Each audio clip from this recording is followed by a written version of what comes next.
Good evening, everybody. Welcome to episode 3 of the new Argo Bounce live audio show with my co host Nick Small and myself. Good evening on this Thursday, August 3rd. 2023. Hard to believe. And thank you, everyone, for tuning in tonight to our third episode here on the new look Argo Bounce live audio show about the CFL's Toronto Argonauts.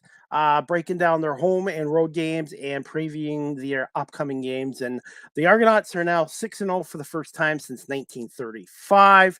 By the way, in 1935, when they went 6-0, they lost 3 in a row, finished the year 6-3, and missed the playoffs.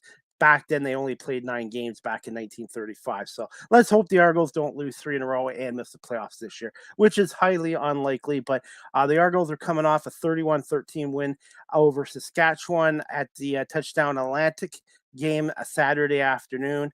And the Argonauts are on the road again Friday at 7 o'clock, I believe, against the Calgary Stampeders. So just bear with me, and I'm going to bring on my co-host Nick Small, and we're going to talk some Toronto Argo football. And want to thank everybody for watching this live streamed on Facebook, LinkedIn, YouTube, Twitch, and Twitter, and all my audio platforms. And I want to say thank you to Ryan O'Neill from radio station WQEE 99.1 FM in Metro Atlanta for airing our show on his station as well. And they are huge fans of the Canadian Football League as well. Good evening, Nick. How you doing, buddy? Hey, Chris, and hello, everybody. Everything's going great. 6-0. Fantastic weekend in Halifax. I wish I could have been there. But yeah, really excited. Great performance. Another win. Keep that streak going. The only one now is that 1921 team that had, I think, 6. They had a perfect season. Winning all their games in the regular season and the playoffs. Probably a bit of a tough task when I think they only played 9 games compared to now where they're playing twice as many. Yeah, plus playoffs. So if they can get this win today though and be the first time in their history going 7-0, that would be a major accomplishment. And especially with it being their historic 150th year season, it's pretty incredible that we were getting such a fantastic gift of a team that can do this. Yeah, before we get on to breaking down the Saskatchewan games, thoughts on the Argos releasing a wide receiver, Marquise Ambles. Caught me off guard, by the way. Yeah, that's a big key to start with. It was quite a big roster move, and it definitely to some came out of left field. I think the reason why it could be just because of his injuries this season, but I think also you just have to give credit to the other wide receivers that have stepped in and performed. Brissett, Ungerer, Phillips, Coxie, Haydel coming in now for Coxie like he will be for this game. There's a lot of receivers that have really stepped it up and performed to the expectations that we needed. And unfortunately, with Ambles having been injured for so long on the 6-game injured list, it just got to a point where you kind of have to either roll with the players who have been hot and who have the chemistry with Kelly now. You have to remember that, yes, Ambles has been great, but he hasn't really taken a lot of passes from Kelly. He took some in the preseason game against Ottawa. I remember that in the opening drives, and I was kind of looking forward to potentially that happening again. But I think this is one of the consequences, kind of like we saw with Sam Acheampong being traded to Edmonton. You just don't have you have the depth, but you just can't sustain that many guys at once when they all want to play. So definitely Ambles is going to find a spot somewhere, and I think that'll be the interesting thing to see where he ends up and what he does, because he's definitely still CFL quality. Who do you think would pick him up if you were a team around the league looking for a receiver? My gut feeling he's going to end up with these two East teams, either Hamilton or Ottawa. And in the West, I can't see him going to Edmonton. They are a mess right now, unless the Elks overpay him. I really think he's going to end up either with the Hamilton Tiger Cats or the Ottawa Red Blacks. Yeah, I was thinking about that too, and I know a lot of people might think that the Elks would be the team to get just because of their situation, but they're pretty well stacked in the wide receiver position with who they've got. Geno Lewis is the first one that comes to mind, but they've got several really talented wide receivers. I'm just bringing it up here.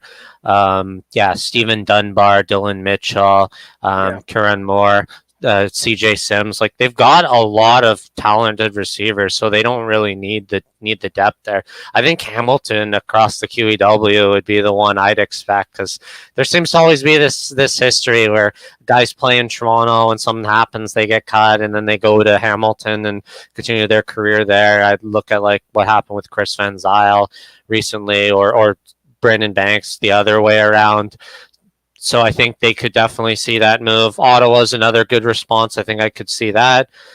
I don't think Montreal's quite as likely. Another team I thought could maybe use it actually in the West more than anyone would probably be Calgary, with the injuries they've got to many of their guys. I was going to bring this up later, but they've got Cole Tucker, Kadeem Carey, their running back, Malik Henry, Jalen Philpott, all really important wide receivers out. Odin Dukes is also a game time decision for this week for tomorrow's game. So there's a lot of holes in that wide receiver core, and Ambles might be able to fill that spot on the cheap if they're willing to pay him the money. Wasn't he originally a Stampeder? I think you're right, actually. I think he might have been. I can't remember off the top of my head, but I think you're right. Might be right, Nick, or I might be right on that, Nick. And there are some ties between Calgary and Toronto too. And I guess Dinwiddie had a big say in the Stampeders drafting Jake Mayer as well. And I don't know. I think you might be right about Ambles. He might end up in Calgary. And right now, like I said, Hamilton's quarterback situation's a mess. Ottawa, they're using a rookie quarterback. Edmonton is still unsettled. So you know what? Ambles might want to go to a team that has an established or somewhat established quarterback. And I think Jake Mayer is going to be a good quarterback in the CFL. And I think maybe he will end up in Calgary. Who knows? Yeah, it'll definitely depend. With him still being, I guess, technically injured, it'll depend on how he does in those other teams' physicals. But I definitely expect to see him get. Oh, you're just cutting out there, Nick. I was going to ask you, Nick, if you can hear me. What are your thoughts on Jagarrett Davis, the trade to Calgary being wiped out? I guess he didn't pass a physical. So I don't know what the Cats are going to do with Jagarrett Davis. He has no sacks this year, and his production is way down. So it'll be interesting to see what the Tiger Cats end up doing with the former Toronto Argonaut Jagarrett Davis. But I think his Grey Cup streak is going to be over this year, unless Hamilton or another team he goes with, unless it's BC or Winnipeg, is in severe jeopardy. Are you back, Nick? Okay, guys, Nick's just having problems with his audio, so bear with us. Nick will be back. It's just an issue with his Wi-Fi. While we're waiting for Nick to come back, I'm just going to play a little clip of the Stampeders game against Montreal and Jake Mayer making a great throw to one of their receivers. And I'm just going to, and this is courtesy of the Calgary Stampeders website, and also courtesy of TSN as well. No catches here tonight after a big game last week against Ottawa. Over the top, it's Reggie Begelton in double coverage. He held on to it. What a perfect drop it in the bucket throw from Jake Mayer. They're going to go tempo here, I bet. You're probably going to see tempo. What they're trying to do is make sure that this is definitely a catch, or force them to make the challenge right here. This is what you work on this situation. Go as fast as you can. So the coaches upstairs are trying to see the angles to force Jason and his staff to go ahead. All right, guys, that clip was courtesy of TSN and the Calgary Stampeders website as well. And I have Nick back on. You're back, Nick. Well, yeah, apologies. Some weird technical difficulties. I guess my internet does not like 30-degree heat in Toronto. I don't think I'm going to survive in some place warmer than that, unfortunately. But thanks for bringing that clip on and showing that, because I think looking at Jake Mayer, there's there's maybe some inconsistencies in his play sometimes, but you've shown there that he definitely has the ability to make the deep pass in situations where some other guys, like in instances like Fajardo and Fine, were maybe not so much able to in the previous weeks against Toronto. But that's a different decor in Toronto. They're exceedingly talented, so it'll be really interesting to see if he's able to even put one in there in double coverage, because they've been really good at disguising their coverage packages and getting interceptions off them. Absolutely. And before you cut out your Wi-Fi, I was going to say Jarrett Gabus, the former Argo, who went back to Hamilton, was traded to Calgary, but that trade was wiped out. And I'm just wondering what the Tiger Cats are going to do with him now, since he couldn't pass his physical. He's got no sacks this year, and I've heard some other things as well. So it'll be interesting to see what the Cats do with Jarrett Davis. And I think his Grey Cup streak is going to end this year. Well, we'll see what happens. I mean, anything's possible. This year might be the year the East actually gets to cross over in the West, given how the standings are right now, and that's a big part about why this game is so significant to Calgary. Like, so often we're used to seeing them, even with sometimes subpar teams on paper, still able to be second in the division, and this year they're down to fourth. They're tied for the second worst team in the league. So I mean, they've got their work cut out for them, and this game is really important for them to save their season. If they don't win this game, they're going to be in a lot of trouble. And I think what Dave Dickinson said last week about changes possibly being made, there's going to be some pretty big moves going on if they're looking to do a quick rebuild kind of situation with all the injuries. Absolutely. They're 2-5, and the last year they were under 500 was 2007. So this, I totally agree with what you said there, Nick, and huge game. I don't want to go on too much about the Saskatchewan game since we got Calgary coming up tomorrow night, but just quick thoughts on the game against Saskatchewan, and what was the turning point in this game for the Argonauts over Saskatchewan? Because I know the offense, I think, was at a sink and kind of had an off day. But I think Saskatchewan's defense also did a nice job on the Argo defense, or on the Argos offense. Yeah, it was a very interesting game, and I wonder how much of it possibly came from the Argonauts offense not kind of used to playing in that sort of East Coast atmosphere. But that speculation aside, I thought they did really well defensively, given that they were on the field for 2/3 of that game, especially in that second half, because the Argos really struggled to move the ball on continuous plays, but they were still able to get good field position out of it. If we're talking turning points, I think just the very first return touchdown was probably the big moment by Javon Leake to really kind of set the tone early, kind of like the week before. That they just seem to, more often now this year than anywhere else, they've been getting a bigger lead early on and then they're really able to sort of punish away in the first half, be up a big score like 21-0, like they were, with the help from another big turning point, that goal line fumble for a second time already this year, last time in Edmonton.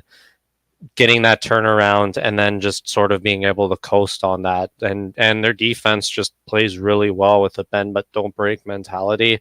They let Saskatchewan take long time consuming drives down the field with short chip passes, but ultimately were never able to punch the ball in for big points when they needed to. And that's how you play football if you're playing to win games, even if it's not necessarily the most entertaining at times. And they won the turnover battle again. I believe Saskatchewan turned it over 3 times against Robinson Daniel, and then Deshaun Amos with the pick 6, which sealed the deal, and then the phone goal line. And that was a great play by Pickett. I think it was Pickett that hit the running back or hit the football, and within the inches, great play by the Argos defense there. And when you win the turnover battles in the CFL, the NFL, college football, generally you're going to win football games. And I was going to say, I wanted to ask you about this. How underrated is Javon Leake? Yeah, now that the blocking schemes seem to have figured themselves out, and it is really impressive to see Javon Leake's running ability really show forth. yeah, when you go on to turnover battles back there, I guess unless you're Ottawa and you intercept Bo Levi Mitchell 5 times and still lose, is the only time where the turnover battle doesn't get you a win. But yeah, Javon Leake has been really impressive lately in his return game. He had that, I think it was the BC game where he had the return touchdown in Toronto, and then he's had a really good performance this week in against Saskatchewan, and just not only his running but the blocking schemes really seem to finally be at a point where he's able to find that hole and break it out for a big return, because even without the touchdown play, he was getting the Argonauts offense out at midfield most of the time. So even in the second half, when they weren't necessarily able to get many first downs, they were still in a position where BD could kick a field goal, and that kind of led to the game being out of reach very early on for Saskatchewan. I think the special teams has been outstanding, and 2 of the 3 units were great on Saturday. Obviously, the defense, special teams, and the offense. It had a day off, but it was out of sync. But I was going to say also, I've been hearing people saying that they wouldn't be surprised if NFL scouts are looking at Javon Leake, because what he's doing. He had 171 yards in that game, and he's given the Argos offense great field position this year. And Boris Beattie's been solid as usual, but I don't think he's tried one field goal over 50 yards this year. Nick, am I right or am I wrong about that? I just don't remember any 50-plus yard kicks attempts for him this year.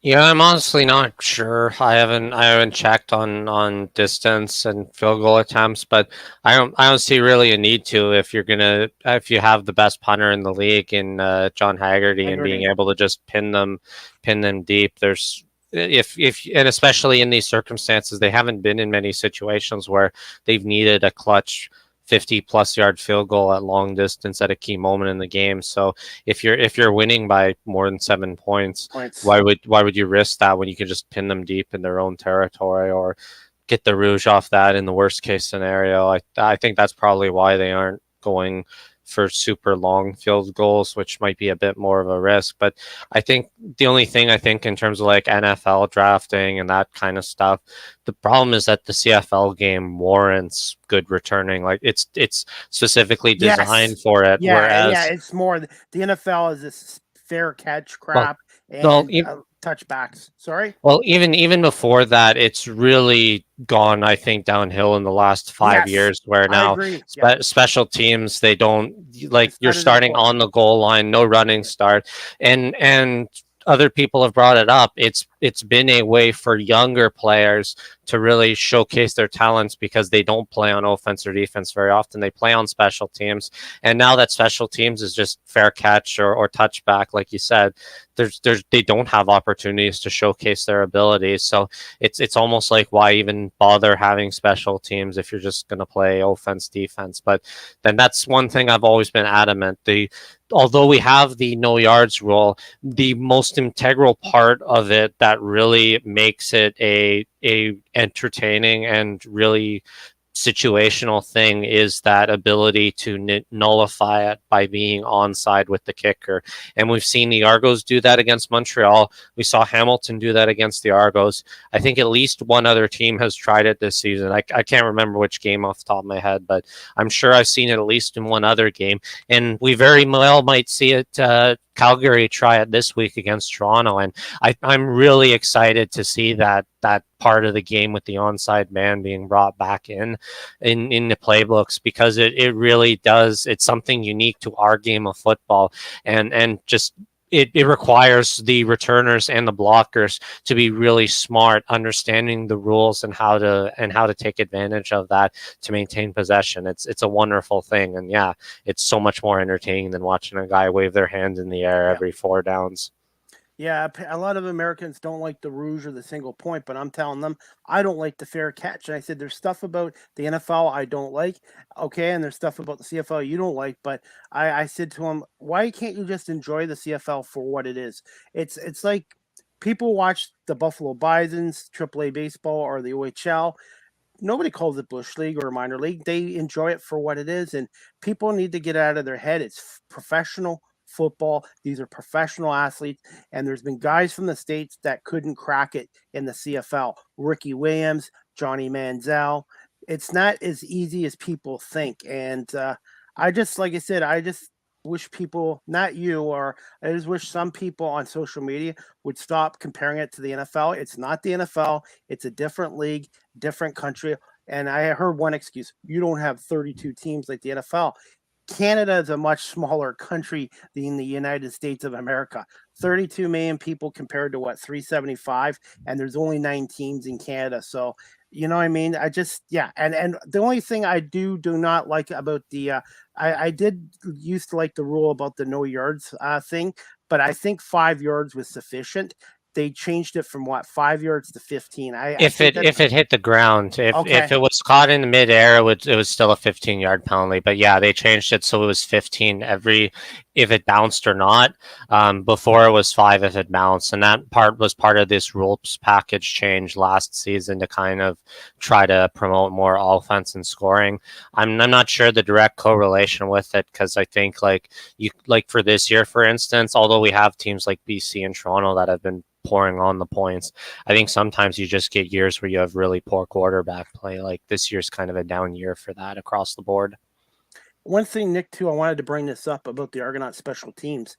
They did a great job on Alfred for Saskatchewan. He was a non-factor in that game, and I was kind of worried that he might get a touchdown or give Saskatchewan a good field position a number of times, but they did a good job containing him. Yeah, that's a really good point, especially given that Daniel Adebaboy, one of their best special teams coverage guys this season, has been out, and they've also been without Josh Haggerty for most of the year too. And fortunately, both of which will be returning back this week, so that's going to be exciting to see both of those guys back in the lineup against Calgary. All right, we'll get to the next question. How good overall is this Argos defense, talent-wise and depth-wise? I mean, just exceptional. If you have to cut Markeith Ambles, like we talked about, like how much more depth could you need where you've got to do that to still be at your best lineup? I think it's insane, because I don't think I've ever seen this before on an Argonauts team, and we've seen it before in some other rosters, like at the beginning of the Winnipeg dynasty, and you look at Calgary's dynasty over the last decade or so. It's something that I've never seen with the Argonauts, and it's been such a big positive story in the fact that, like, you can have Jamal Peters out this week and still be fine with Qantas Stiggers taking his spot. Yes. Tavares McFadden coming back in on the boundary side, or on the wide side, sorry, and yeah, having Jordan Williams go down and having Jonathan Jones come in, Winnie McManus being there on the weak side. It's just absolutely crazy how many spots that there are where you can take a guy out, and there's 2 more guys who are just as equally capable of being able to fill the job. And as I said, the wide receiver example with Ambles is another such instance of that. And I don't hear any. And when you're winning, you don't hear any dissension. And I'm going to be honest, I think they made the right move in letting Jagareth Davis and Chris Edwards go. And this team right now is getting healthy, and they're 6-0. They're off to a good start. And like I said, you got to give Pinball Clements and the Argonauts scouting department credit for putting this team together. Yeah, the big justification for it is that, yeah, Ambles is a really good player, but then of course there's other circumstances around it. But the Argos weren't 6-0 at this point last year with Ambles, and this year they are without. So it's like, they're going to take the risk and ride the guys who have been running hot, and yeah, it's one of these tough football moves that gets made, and yeah, you want to keep everybody, but unfortunately it's just a part of the business that you can't. And yeah, but that being said, yeah, like you said, it's really a big reward on guys like Pinball and John Murphy and Jim Barker when he came in, and everybody else on the staff who have had a role in that. They're all they've all done a really good job on picking the right people to play the position, and I think they've also got an exceptionally talented coaching staff, because I don't Yes. think there's a staff from head to toe that's better right now. Dinwiddie at head coach, you have Corey Mace covering the D line, you've got Kevin Iman and Josh Bell and Will Fields, linebackers, DBs, secondary. You got Pete Costanza with receivers and running the pass game. And Chris Sweet running the O-line, and Mickey Donovan on special teams. Like, you've just got so many really good people that all have they bring something to it, not just in the positions that they coach, but they all have a slight different personality, where you don't see Ryan Dinwiddie or Corey Mace necessarily being too fired up. But when there's moments where someone needs to get mad and the disciplined guys, you've got someone like Chris Sweet, who is not afraid to bark at you. But then you've got other guys like Herbie Kuhn, who's the team chaplain guy who also does the PA for the Raptors. You got him as like sort of a guy you can talk to help pick your spirits up, but also to just encourage you to keep doing what you're doing when you're making great plays. There's just the right blend of personalities where nobody's really like fighting with each other internally or stepping on each other's toes. It's a really well-oiled machine in the coaching staff. And yeah, I think it's just been the major success story is the turnaround of this franchise from how right before COVID things were looking really, really grim. Shaky, yeah. One thing I tell people too, enjoy having Corey Mace on the staff, because I believe next year he will be a head coach in the CFL or an assistant coach in the NFL. But I just think Corey Mace, I'd like to see him stay in Toronto next year, but I think he might be gone. And I also told people too, my gut feeling is Chad Kelly loves it in Toronto, but I really think his heart is on another opportunity in the NFL. And I even told Adam, I said, I'm not sounding like a Debbie Downer, but everybody should just enjoy this team one game, 1 week at a time. And like I said, next year you don't know what's going to happen. So, but Corey Mace is definitely a future head coach in the CFL if he wants to be one, in my opinion. Yeah, we'll see what happens with that. Again, like you've kind of put it, I try not to think about it too much, because as we've seen, the mentality of the team has been very short-minded. 1-0, win the next game, and I think that's the right mindset. And it's clearly worked up to this point. So why change anything now? Definitely. All right, we'll get into another question. I usually pick offensive players for my 3 stars of the game for Toronto, but who are your 3 stars of the game for Toronto, Nick? We'll go with you first. Okay. Yeah, I think low-hanging fruit. I think Javon Leake is probably one of the most obvious ones to pick. Defensively, I would say Wyndham McManus was a outstanding guy, as always, all over the field. I guess in the third I will go with was the pressure provided by the D line. I guess if I had to pick one person, it's probably. It's hard to narrow it down. Probably Orimolade, but I mean, the whole D-line core played really well that game and was really able to put a ton of pressure on Mason Fine, which kind of forced him to only really throw the short check down. So I think I'll go with those guys as my 3. Leave the offensive side, unfortunately, for this week. As for myself, I agree with you on the number 1, Javon Leake, 171 yards. He had 171 total. The 71-yard touchdown return. He had a 51-yard one and had 121 yards in the first quarter. Definitely the number 1 star. The number 2 star I'm going with Robinson Daniel. I thought he played good again, another interception. And the number 3 star, Deshaun Amos, with another pick 6 for the Argonauts. Special team guy and 2 D guys this time.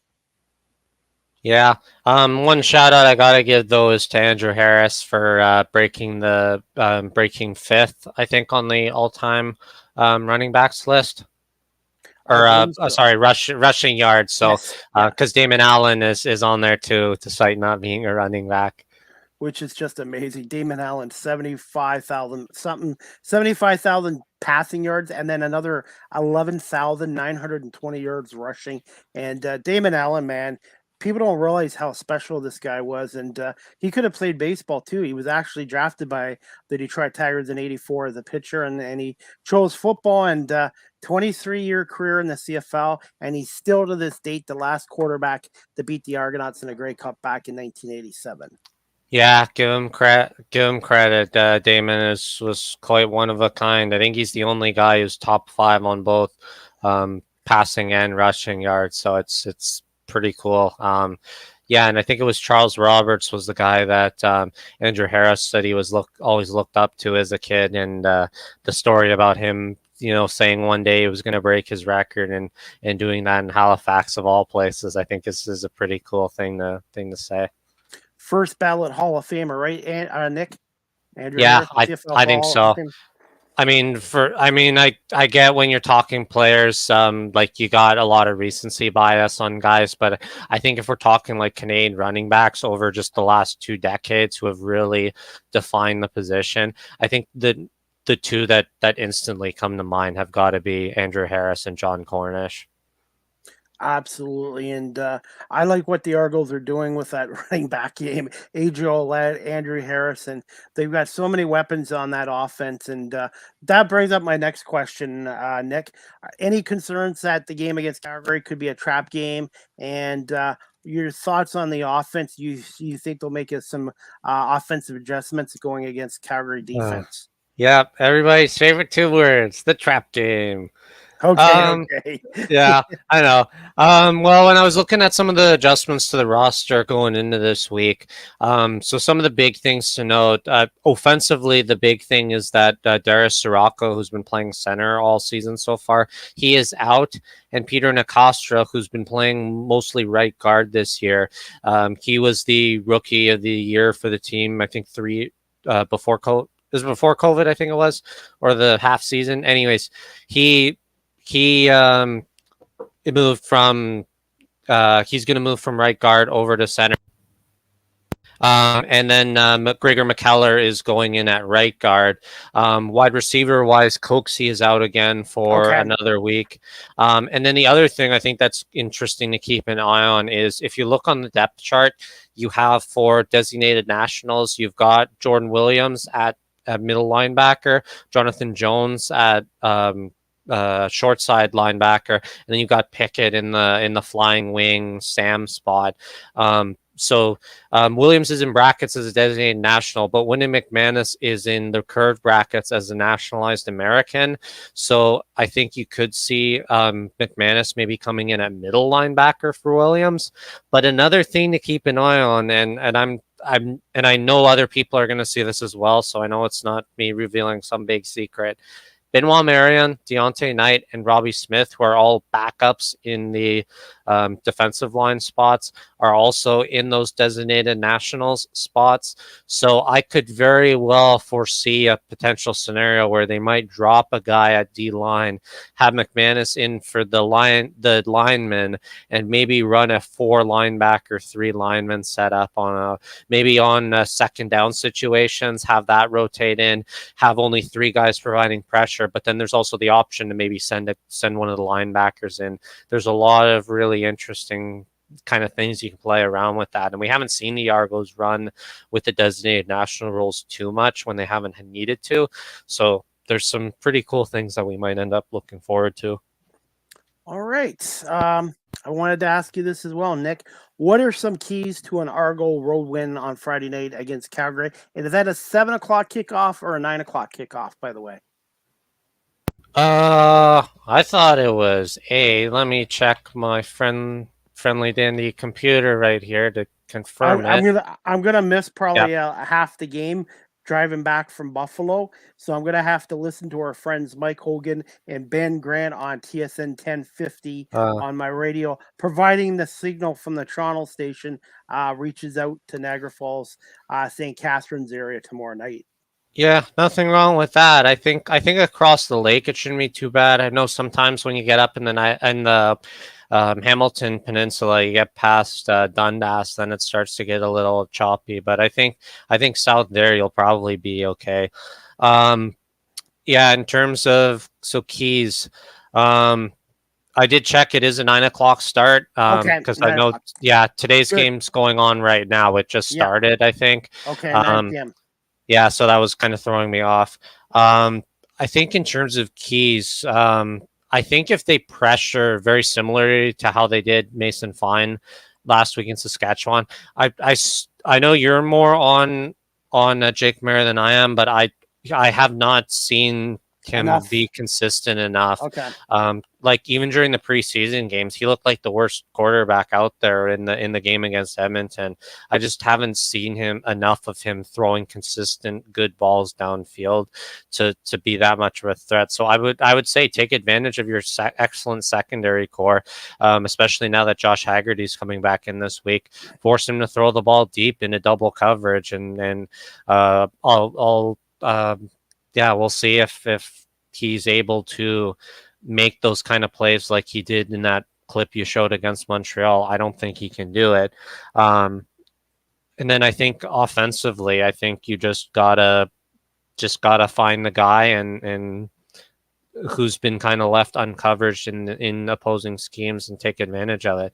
One big key that might be part to it on defense is that the will linebacker spot for Calgary, Cam Judge, he might be a game time decision, so he might not end up playing. And I think if you get that opportunity, it might set up a bigger advantage for Harris and Ouellette. You might be able to run to that short side a little bit more than you usually would. Micah always a really good middle linebacker, but if you're going to be making him work all day, maybe sometimes running right at him and wearing him down is the way to go. My keys to an Argo win is I think the offense has got to get on track. Obviously, we know what the defense has done, special teams have done, but I would like to see them get that offense going a bit. Like I said, Kelly had an off game. The whole offense did. It wasn't just Chad Kelly. So I think the offense needs to get off to a good start. And I think they need to get that running game started as well. Got to give Saskatchewan credit. They did a nice job defensively. So it'd be nice to get AJ going a little more, get him in the game a little more earlier. Same with Andrew Harris. But I don't know. I think the Argo should go out and attack them right away, go deep to start the game. So I think strong start by the Argos offense in the first quarter is huge. And I think, like you said, Nick, I think the Argos defense needs to put pressure on Jake Mayer. If not sacks, into hurries, poor throws, or even tip balls or interceptions. And I really do think special teams is going to be a factor in this game. And I can see Javon Leake making another impact in this game as well. Yeah. Did you see who's long snapping for Calgary this week as a replacement for Crawford? No. Who? Our old buddy Max Latour is on the Calgary side this week. Aaron Crawford got added to the 1-game injured list, so him and Jamal Campbell, who's for the Argos for a time. Those are the two names that stand out to me as former Argonauts of not too long ago. Yeah, I should have looked this up. The Argos' old-time record in Calgary, I believe, is well under 500. So even though Calgary's off to a bad start, I would say in terms of starts, this is horrible for Calgary, 2-5 and 0-3 at home. The Argonauts have never, in my life since 72, even in the 70s and 80s, they had trouble winning at McMahon Stadium. So this is a stadium that's given them trouble over the years as well. Yeah, just like Edmonton and BC, we struggle out west for whatever reason. Some in the water, I take it. If we're looking at offensively, another thing I do kind of want to stipulate is I don't think it's necessarily been the start of games that's been the problem for Toronto. It's really been the second halves. Like we've gone up to a big lead and then we kind of just let our foot off the gas. Yes. And I think I brought it up last week that we need a little bit of that old school, just kind of keep whipping the horses a little bit. So I think if there's one thing I would like to see from this game, I would like to see 2 offensive touchdowns in the second half of the game. So we're not letting, or at least one early in the second half. So we're not like just kind of waltzing into the second half with this 20-point lead and just slacking off in the latter part and just relying on our D to do all the hard work. Well said, Nick, and actually I agree with you on that as well. And finally, we're going to wrap this up. As we do all the time here on the Argo Bounce Live audio show, we're going to do our picks of the week. Obviously, we got BC at Winnipeg going on right now, which to me is a preview of the U.S. final.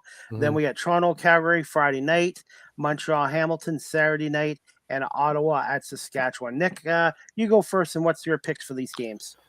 Okay. I'll pick BC on the road to start, mostly because different quarterback with Dane Evans, and I think it actually gives BC a better look potentially, so that Winnipeg can't fully adjust like they did if they were playing against Vernon Adams again. That being said, it's definitely a toss-up, so I could definitely see Winnipeg winning. So that one you could flip a coin on. Obviously, I'm taking the good guys against Calgary. I'm not going to buy into the trap game stuff. Okay. If I had to pick a score, I'm going to say something like probably similar to the Saskatchewan game. I'll pick something in like the 30 to 15 range. We seem to be able to get to that 30-point mark, which is huge given that it's kind of what everybody wants to see in games lately. Montreal, Hamilton. I'm picking Montreal on the road in Hamilton. Might go to that game yet. I'm still undecided. I kind of want to go since I won't be able to see the Argos for another week. Yes. Yeah. I've been really missing. If it was not for the other game in Hamilton when they were there, I would be depressed with how little Argos I've gotten to see lately. Definitely. And then for the last game, I'm picking Ottawa over Saskatchewan. Or actually, yeah, I think I'll take the bet on Crum bouncing back. I'll pick Ottawa. I want to see that East crossover into the West. All right, for me, I'm picking all the home teams this week. I'm going with Winnipeg. I think Winnipeg wants to send a message to BC that they're not the Kings yet, so I got to go with Winnipeg. Calgary in an upset over the Argos. I think 2017. I just think Calgary's gonna pull it out by 3 points. I hope I'm wrong, but that's my gut feeling. Saturday night, I'm gonna go with the hometown Tiger Cats. I think it's gonna be an ugly, low-scoring game because I think Hamilton has a good defense and they can keep Montreal down low. And obviously, Hamilton's got some issues with quarterback and offense. So I got the Tiger Cats winning that game. I don't know, 16-13 or 13-10. And then Sunday, I've got Saskatchewan bouncing back against Ottawa. And I think at home, I got to go with Saskatchewan. One thing I wanted to ask you about, Nick, before we wrap this show up, what are your thoughts on the Bo Levi Mitchell injury at the end of the game where they should have been in victory formation with 11 seconds left? Yeah. Just thinking about it makes me sad. Honestly, I hate seeing the situation that it's gone because it gives you the same kind of gut wrench feeling with the injury to Masoli in Ottawa. It's just you don't root for a guy to go through that, especially fighting to be back in. As for the decision, it's tough. It's a football call, and in hindsight, 2020, you probably shouldn't have had your QB in, but it's just part of the consequences of where you're paying a guy $1.5 million to be the guy in your team. Like if you're paying him to be the guy, he has to be the guy. So that's, I think.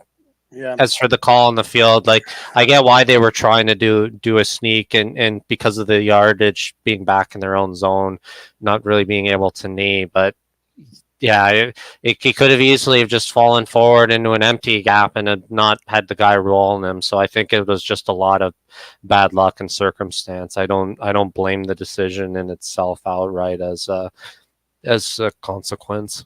I still disagree because he could have fumbled that ball and Ottawa could have won the game. I just think with 11 seconds left, put in a backup quarterback and take the victory kneel. Okay. Whatever. Counterpoint though, then what's stopping the backup quarterback from fumbling it too? Particularly if a guy who doesn't have nearly as many reps in the game. So I mean, it could happen both ways, right? But you saw Dinwiddie last week when they were up with 2 minutes left or a minute and a half. They didn't take any chances with Chad Kelly, and they brought in Cameron Dukes to finish that game out. And I totally agree with that because you didn't need Kelly getting hurt unnecessarily with a minute and a half left. I'm not trying to criticize Orlando Steinauer. I think he's a very good head coach, but Mitchell's been off for 6 games already with a groin injury, and now I just honestly think there was no need for that to happen, especially when you had the game one, and now he's going to be out another 6 games. So I just think it was a mistake on their coaching's part, in my opinion. Yeah, I mean to counter that, you can kind of look at Ottawa too, and the kind of need to rush Masoli in for the sort of publicity and stuff like that.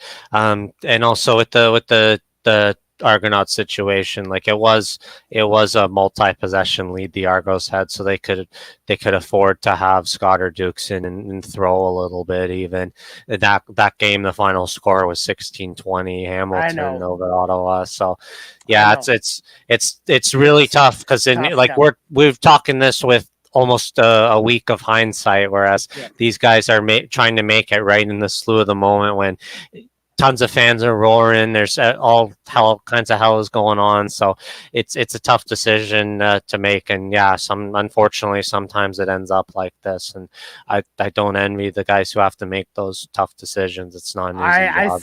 I think you're going to see the teams the rest of the year in that situation play it a little differently because they don't want to see the consequences of that. But anyways, it's done and over with. And it's good to have it's good to have your view, Nick, and my view, and that's what makes for good conversation. Because I don't expect you to agree with everything I say, and I just think it's a good conversation piece. The best part is we have a exciting Toronto Argonauts game to look forward to tomorrow. It's felt like an eternity since the Halifax game. If we're getting near ending off now, one thing I do want to shout out is all of the amazing fans from both Toronto and Saskatchewan who made the trek over. It was really wonderful as someone who had the FOMO, the fear of missing out.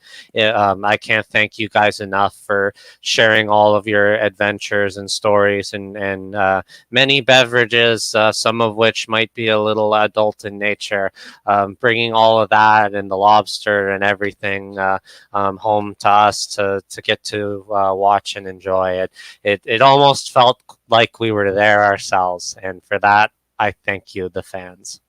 All right, and you guys can check out the Argonauts website at argonauts.ca. And if you can't get down to Calgary tomorrow night, like Nick and me can't, you can watch the game on TSN like Nick is, or I'm going to be coming back from Buffalo Bills red and blue scrimmage game type practice game at Highmark Stadium. So I will be listening to the Argos game on either argonauts.ca or on TSN 1050 with Mike Hogan and Ben Grant. I believe we'll be back doing the color analyst tomorrow night as well from Calgary. Yeah. Okay. Thanks everybody for tuning in. Glad to have you joining us and listening to us tonight. And take care. And look forward to the game tomorrow. And only another week to go till they're back home finally against Ottawa. And I hope to see many of you guys there at that game because I've been hearing a lot of really good things with the attendance sales so far for this upcoming home game. It feels like forever since we were last at BMO Field, so I know I am going to have a heck of a time, and I can't wait to see all you guys there as well. Nick, before I let you go, where can people follow you on Twitter? You can always follow me at Nick_small_38 on Twitter. That's always the best place to chat with me. And if you don't want to post directly on it, you can always just direct message me. I usually try to get back to you within an hour or so, depending on what's going on. All right, Nick, I'm going to wrap this up. So I hope you enjoy the rest of your evening. Enjoy the BC Winnipeg game, which I'll be watching as well. And I will set my PVR for tomorrow night. And I'm looking forward to our 4th episode on the Argo Bounce live audio show next week as we break down the game against Calgary and finally get the preview on actual home game at BMO Field on Sunday, August 13th at 7 p.m. against the Ottawa Red Blacks. Nick, I want to say another great show, and thank you so much for being the co-host here on the Argo Bounce live audio show, and I will send you a copy of our show in the next half an hour as well. Sounds good. Take care, everybody. Have a good night, and see you tomorrow. Thanks, Nick. All right, guys, we're going to wrap it up. Again, thank you for watching Season 1, Episode 3 of the Argo Bounce live audio show here.